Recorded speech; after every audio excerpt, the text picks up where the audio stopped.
से पहले नजर 20 बड़ी खबरों पर।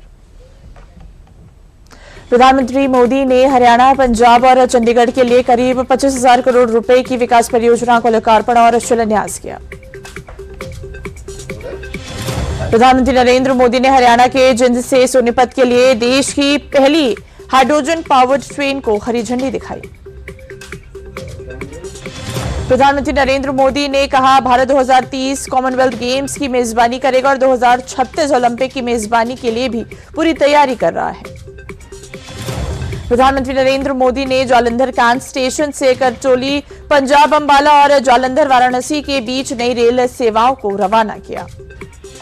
प्रधानमंत्री नरेंद्र मोदी ने अमृत भारत स्टेशन योजना के तहत विकसित जालंधर कैंट रेलवे स्टेशन का दौरा किया।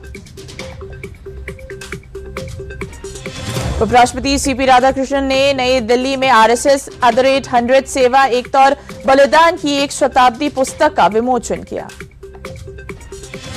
केंद्रीय रेल मंत्री ने कहा, प्रधानमंत्री मोदी के नेतृत्व में पंजाब में रेलवे विकास को नई गति मिली। स्टेशनों के पुनर्विकास और रेल ढांचे का तेजी से विस्तार हुआ। गाजियाबाद में मुख्यमंत्री योगी आदित्यनाथ ने अधिकारियों के साथ बैठक कर कांवड़ यात्रा की तैयारियों और व्यवस्थाओं की समीक्षा की। शामली में मुख्यमंत्री योगी आदित्यनाथ ने कांवड़ यात्रा से पहले श्रद्धालुओं से धैर्य और अनुशासन बनाए रखने तथा किसी भी तरह की हुड़दंग से बचने की अपील की।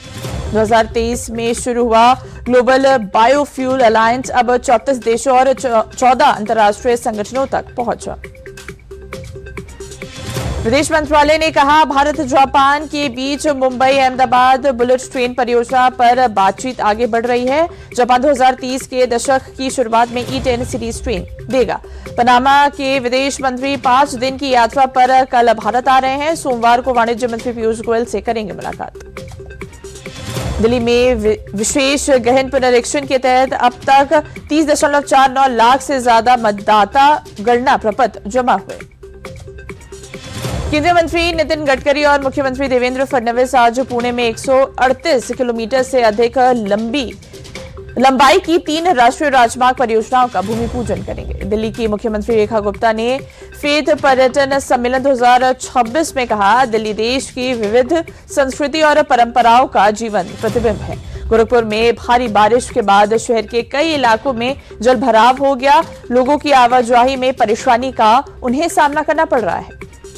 वित्त मंत्री निर्मला सीतारमण ने आंध्र प्रदेश में 1.03 लाख से अधिक लाभार्थियों को 3,216 करोड़ रुपए के ऋण वितरित किए।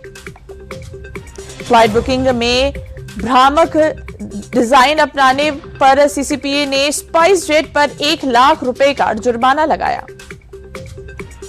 वेस्टइंडीज के महान ऑलराउंडर सरदार फील्ड सोबर्स का 89 वर्ष की आयु में निधन। टेस्ट क्रिकेट में 8,032 रन और 235 विकेट लिए थे। हॉकी इंडिया आज से देश भर में कोचिंग और रेफरी शिक्षा कार्यशालाएं की शुरुआत करेगा। प्रशिक्षकों और तकनीकी अधिकारियों को आधुनिक प्रशिक्षण दिया जाएगा।